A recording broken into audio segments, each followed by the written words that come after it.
Zonja dhe zotrimin mbrëmë, mirë se po ritakojmë edhe sonte me debatin e mbrëmjes në A2 CNN. Jemi 24 orë pasi dy partitë më dhe zyrtarizuan emrat e kandidatëve për deputet për zgjedhjet e 11 majit. Në kampin demokrat nuk mungoj revolta, dorëheqjet dhe tërheqjet nga kandidimi pas listës së cilën e saktoi Sali Berisha. Në anën tjetër, socialistët që spastroi Edi Rama dhe i lanë në listë pasigurt e pranuan verdiktin e tij. Shumë zhvillime kanë ndodhur në këtë orë, ndërsa më i bujshmi që në fakt u mësua pak para mesnatës së djeshme ishte ai deputeti Dashnor Sule. Fituesi i primareve të Elbasanit nuk u përfshi fare në listën e Partisë Demokratike. Pak para skadimit të afatit zyrtar të dorëzimit të listave në KQZ, ai u regjistrua në koalicionin e të rive të Adreti Klapajt dhe Endre Shabanit. Sali Berisha e quajti një paterist të Ramës dhe opozit të opozitës. E për një analistë e asaj se çfarë ndodhi dhe çfarë çollën listat e PD-s dhe PS-s dhe a janë lista fituese pastrime dhe të rinjt, analizojmë sonte me kolegët në studio. Na bashkohen në panelin e debat zoti Antona Bileka, mirë mbrëma dhe mirë se vini. Me ne do të jetë zoti Mentor Kikia, mirë mbrëma, faleminderit që jeni pjesë e debatit sonte. Zoti Lutfi Dervishi, mirë mbrëma, faleminderit që jeni këtu. Flogert Muça, mirë mbrëma dhe mirë se vini. Por para se të konsiderojmë të hapur debatin edhe për mbrëmjen e sonte, ju ftoj të ndjekim bashkë materialin e përgatitur nga kolegja Fiorella Beleshi për të parë më të konfiguruar sakt emrat e Partisë Socialiste dhe rikthehemi për të avjuar debatin bashkë në studio. Pas zgjedhjeve të 11 majit, Partia Socialiste do të ketë një grup parlamentar të riformatuar, pasi vetëm 16 deputet aktual janë përfshirë në listën e sigurt. Një ndër to është edhe vetë kryeministri Rama, i cili do të kryesojë qarkun e Tiranës së bashku me drejtuesit politike dhe ministrat e tij. Emri i ri në kryeqytet është vetëm pedagogja e gazetarisë Iris Luarasi.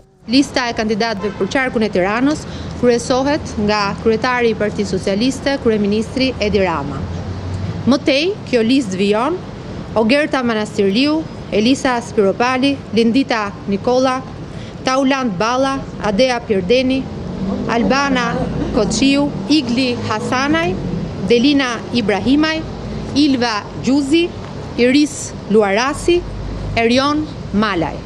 Senatorët socialist nga Fatmir Gjafa, Erion Braçe, Mimi Kodheli dhe Pandeli Majko do të jenë në listën e hapur prej 37 kandidatësh, të cilët do të luftojnë me njëri tjetrin për të ulur sërish në karrigen e parlamentit. Bashkëpunëtorët e tij të ngushtë, 16 nga 17 ministrat e kabinetit, Edi Rama ka kërkuar tiket në ekipin e 11 majit, 13 në zonën e sigurt, ndërsa ministri i Brendshëm, ministri i Ekonomisë dhe i Bujqësisë do të garojnë edhe për një vot me deputetët socialist në Tiranë. Për të përqarë votat e Partisë së Lirisë, Manastirliu kandidoi ish numrin 2 të kësaj force, Endrit Brahim Larin.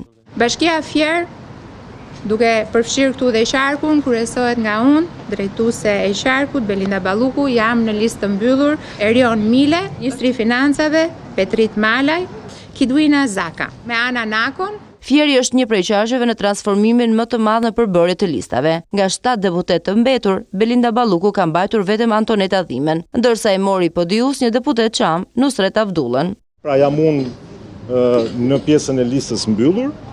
E dyta është Zamira Sina, e treta në listën e mbyllur është Eriona Ismaili, pra i katri, është ministri aktual i mbrojtjes, Piro Vëngu.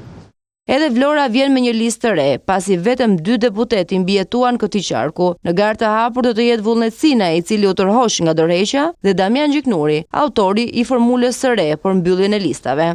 E para në listë është Mariana Koçeku, Onit Beleri, Gjenis Qela, i katri në listën e mbyllur të Shkodrës është Bujar Rexha. Lista e Shkodrës nuk ka një figurë të rëndësishme politike përveç se personazheve të momentit dhe trashëgimtarëve politik, ku ish deputeti LSI Sagron Xhela loboi që të jepte një vend të sigurt vajzës së tij, Gjenis Qela. 3 deputet në listën e mbyllur do të jetë Niko Peleshi, Romina Kuko dhe Genti Lakollari. Tradita një kandidate gruaja nga Tirana e përndjek në çdo palë zgjedhje Niko Peleshin, i cili pavarësisht dëshirës së tij, i siguroi një vend të sigurt kryetares së Këshillit Bashkiak të Tiranës, Romina Kuko. Korça gjithashtu i rrombeu një aleat Sali Berishës në momentin e fundit, kryetarin e Partisë Maqedonase. Në listën e mbyllur janë 3 gra dhe 2 burra, Klodiana Spahiu, Milva Ekonomi, Joer Kume, Skënder Pashaj, Aurora Marën. Në Durrës Edi Rama theu rregullin e vendosur nga vetë ai, duke futur në listë 3 deputet, duke i gjetur një vend edhe deputetës së Dibrës, Aurora Mara. Mirela Kumbarin Gjirokastri është nevojitur dhe ish kryebashkiaku i TPL-s Tërmet Peqi për të ruajtur rezultatin e 2021-shit, ndërsa Eduard Shalsi, pasi siguroi vetes mandatin e vetëm në Kukës, i hodhi syt dhe nga demokratët për të marrë në listë ish deputetin Alban Zeneli. Do të jem në listën e sigurt të Qarkut Berat. Po ashtu në listën e sigurt të Qarkut Berat do të jetë mjekja e njohur Enriketa Jao. Ervin Demo dha dorëheqje nga Bashkia e Beratit për të qenë në parlament, ndërsa nuk mori në ekip Nasip Naçon dhe Bardhyl Kollçakun që mbeten jashtë listave. Në rolin e drejtuesit politik jam unë, Arbian Mazniku, është Bora Muzhaqi, Adi Qosen, Evis Kushi, i bashkohet listës Ermal Elezi. Edhe Elbasani shkeli rregullin duke i siguruar sërish mandatin deputetes Evis Kushi, ndërsa një vend u gjet për Bora Muzhaqin. Për të bërë një listë me deputet të rinj, kryebashkiak, nënkretar bashkish dhe drejtor, kryetari i Partisë Socialiste përjashtoi nga gara 24 të zgjedhur socialist nga 2021-shi. Kjo ishte një përmbledhje e kujdesshme e ekstraktit të listave që zgjodhi prezantonte si ofertë Partia Socialiste. Ne do të ndalojmë në disa prej komponentëve më të rëndësishëm, sigurisht për t'ia nështruar analizës edhe mbrëmjen e sotme, dhe më takon tani me kryeqytetin, zotja Beleka, po e nis me ju. Më jepni një shije të parë, po ndaloj tek lista e Tiranës edhe për shkak të peshës dhe rëndësisë që ka. Cili është lajmi nga kjo listë, ose më saktë, a kishte lajm Tirana këtë herë? Lajmi i Tiranës besojmë kryesori është që mbështetësit e Veliajt nuk kanë listë sigurt, asnjëri prej tyre, janë gjithë në listë në hapur dhe do luftojnë shumë fort për të marrë një vend në listë. Tirana në 2021 ka dalë me 17, por plus 2 të Partisë Social-Demokrate, 19 deputet të majorancës, 18 plus 1 nga majoranca. Dhe i bie që po ta marrim me listat me një deputet plus tani, maksimumi i majorancës është 19 ose 20, pra 8 vende në të lira përtej asaj listës sigurt.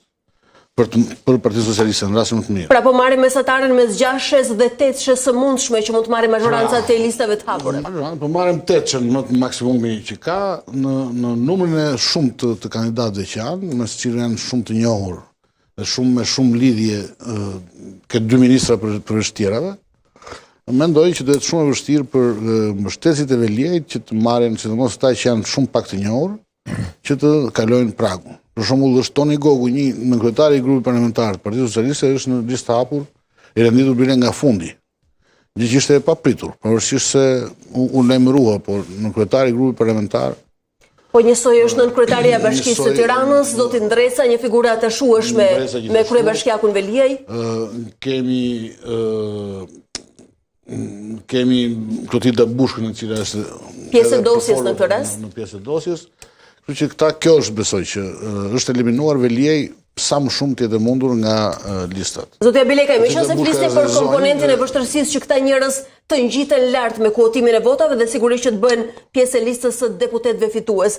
Kjo vjen për shkak të vështërësive rrethanore dhe terrenit të krijuar për shkak të eliminimit, po themi, fizik nga gara, zotit Veliaj, në kushtet e pamundësisë për të bërë fushat, apo janë komponentë të tjerë përmbajtësor që vështërësojnë fitoren e tyre, po nisëm ndoshta këtu edhe nga skema ndihmuese që mendohet këtë funksionuar, 5D-ja apo incinerator. Në sistemin që është ndjekur në gjithë qarqet dhe me parimin që deklaroi zoti Rama të zonjave që do jenë në listat sigurta, Klotilda Bushka për shembull mund të ishte në listë sigurt, por nuk ishte.